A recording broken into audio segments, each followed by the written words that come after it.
እያሉ ያሉት ኢራን ይሆናል ወይ ነው ጥያቄ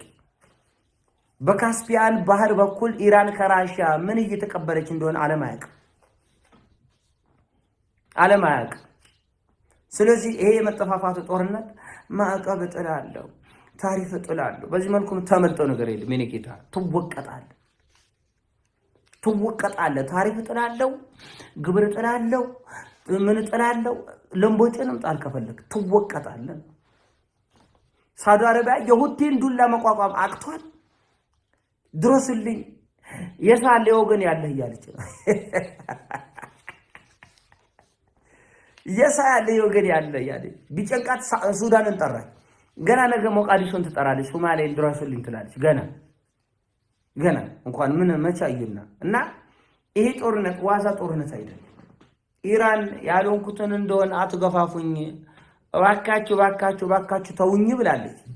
እስራኤል ደግሞ የመን ተውኝ ነው ወቅትሻለን ነው እንዲያቆነ እንተያያለን ተብሏል ስለዚህ ይሄ ውጊያውን በአሜሪካና በእስራኤል ጭንቅላት ያስቡት ምንድነው ቶሎ ብለው በአራት ቀን በአምስት ቀን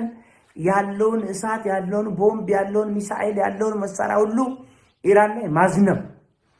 ካልሆነ ወደ መደራደር እንሄዳለን ካልሆነ ነው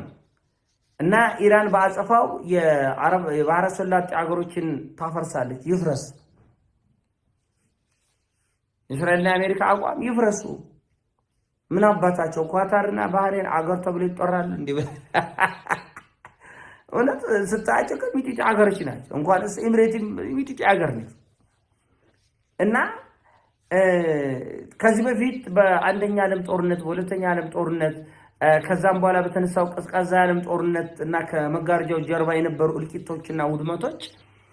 ማንንም ካሳ ይበላ የለም ማንንም አፈርድሜ ነው ይበላው ሁሉ ያጨበጨበ ያጎበደደ ያሾርገደ ሁሉ አፈርድቼ ነው ይበላውና አሁንም